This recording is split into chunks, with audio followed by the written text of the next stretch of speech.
हमारा देश गरीब क्यों है? हम पिछड़े हुए लोगों में क्यों गिने जाते हैं? जबकि भारत को तो देवभूमि कहा जाता है। जबकि ये कहा जाता है कि सारे देवी देवता यहीं जन्म लेने को तरसते हैं। फिर भी देश गरीब, फिर भी अनपढ़ता सबसे ज्यादा। वो क्यों? कभी दो क्षण बैठो, सोचो इसके बारे में। कहीं तो कोई गलती होगी, कहीं तो हम चूक कर रहे होंगे। वरना जिस धरा पर कृष्ण जैसा बुद्ध आया, नानक कबीर जैसा बुद्ध आया, वो धरा गरीब, वो धरा अनपढ़ होनी तो नहीं चाहिए। राम जैसा जन्मा जिस धरा पर, वो धरा आज पिछड़ी हुई गिनी जाती है। नहीं, कभी नहीं सोचा तुमने। सोचने का जिम्मा तुमने छोड़ ही दिया है। इन विषयों पर सोचने का जिम्मा तुमने उन लोगों पर छोड़ दिया है जो लोग पहले ही निकम्मे हैं, कामचोर हैं, निठल्ले हैं, धर्मगुरु का स्वांग रचकर तुमसे भीख मांगकर अपना अपना घर बार चलाते हैं। मैंने पहले भी तुम्हें समझाया था, जब तक तुम धर्म की बागडोर निठल्लों के हाथ से लेके, अनपढ़ों के हाथ से लेके बुद्धिमानों, बुद्धिजीवियों के हाथ में नहीं दोगे, तब तक ना तुम तरक्की कर पाओगे, ना तुम्हारा देश तरक्की कर पाएगा। बुनियाद ही गलत डाल दी जाती है तुम्हारे भीतर कि सब कुछ ईश्वर कर रहा है, सब कुछ परमात्मा कर रहा है। परमात्मा कर रहा है, ये बात तो सही है, लेकिन परमात्मा कैसे कर रहा है? कहीं कोई व्यक्ति बैठा है करने वाला? नहीं, वो परमात्मा तुम्हारे ही हाथों से कर रहा है, तुम्हारे भीतर बैठा,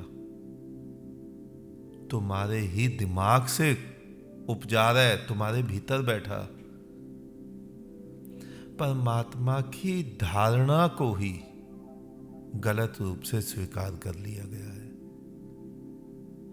परमात्मा की धारणा, ये जो 33 करोड़ देवी देवताओं की कल्पना की गई ना, ये किसी बुद्ध ने की होगी। 33 करोड़ लोग विद्यमान होंगे, उसी ने उद्घोष किया होगा कि 33 करोड़ देवी देवता हैं। तुम किसी देवी देवता से कम नहीं हो, लेकिन मानते कहां हो? मानते तो तुम अपने आप को शुद्ध हो, पापी हो, अज्ञानी हो। जब तक तुम परमात्मा के सिद्धांत को बिल्कुल सही सही नहीं जान पाओगे, तब तक तुम ये गलती करते ही रहोगे। परमात्मा तुम्हारे भीतर बैठा, तुम्हारे हाथों से कार्य कर रहा है। उन्हीं हाथों से वो सिद्धांत तुम्हें रचने हैं, जिससे आने वाला समय एक उन्नत समय बने, एक अच्छा देश बने, जहां सभी सुखी समृद्ध हों। ये धारणा कब तक लादोगे? दुखाल्यम अशाश्वतम। इसी धारणा के कारण सारी मूर्ताएं तुमने सीखी हुई हैं, और तुम्हारे पाखंडी गुरु ऊंचे सिंहासनों पर बैठकर वो जो श्लोक रट देते हैं ना, मात पिता बालकन बुलावे, उदर भरे सोई धर्म सिखावे, वो केवल कहने की है। धर्म धर्म ये है भी नहीं जिसकी वो बात करते हैं। हिंदू, मुस्लिम, सिख, ईसाई, बौद्ध, जैन, पारसी, ये धर्म नहीं है, ये विचारधाराएं है। धर्म केवल एक है, वो ये है कि परमात्मा कण कण में विराजमान है, खुदा जगह जगह में रसे बसा है, उसको देखना है, उसकी गति के अनुसार स्वयं को गतिमान कर लेना है। नदी के अनुसार मुर्दा बहता जाए, बस इतना ही धर्म है। और मुर्दा अगर मुर्दा ना हो, जिंदा हो, विपरीत हाथ पैर मारे तो वो दुख ही पाएगा। फिर उसे कहना पड़ेगा नदी के बारे में, दुखाल्यम अशाश्वतम, ये तो दुख का घर है। तुम्हें स्वयं करना पड़ेगा, तुम्हें स्वयं उठना पड़ेगा। अपने सारे धर्मों की बागडोर अनपढ़ों, गरीबों, निठल्लों, कामचोरों के हाथ से लो और बुद्धिजीवी वर्ग के हाथ में दो।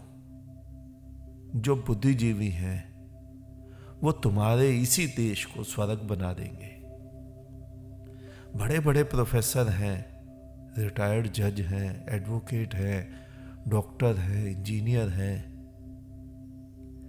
एक प्रथम श्रेणी के आदमी को तुम लोग पीछे फेंक देते हो और एक सबसे पीछे बैठा हुआ आदमी जो अनपढ़ गंवार है, वो लाल कपड़े पहन कर आगे बैठ जाता है, सिर पर टोपी लगाकर तुम्हारा संचालन करने लग जाता है।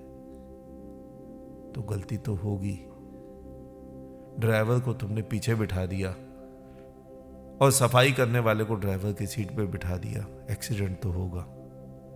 यही तुम्हारे साथ हुआ है। दिनों दिन धार्मिकता होने के बावजूद देश गरीब हो रहा है, देश में क्राइम बढ़ रहा है, तुम्हारा जीवन नरक होता जा रहा है, जीवन दुख होता जा रहा है, मानसिक रोग बढ़ रहे हैं। समझे ही नहीं तुमने केवल इतना ही समझ लिया, धूप जला ली, अगरबत्ती जला ली, आरती कर ली, प्रार्थनाएं कर ली, नमाजें पढ़ ली, हो गए तुम धार्मिक। अब वो चाहे तुम्हें सुखी करे या ना करे, परमात्मा ने तुम्हें दो हाथ दिए हैं और परमात्मा ही उन हाथों से तुम्हारे जीवन को स्वर्ग बनाने के लिए आतुर है। लेकिन तुम ही नहीं बनाना चाहते, तुम ही पुरानी मूर्ताओं में रसे बसे हो। उठो, स्वयं अपने जीवन को स्वर्ग बनाओ। ये दुखाल्यम की धारणा को मिटा डालो अपने जीवन से।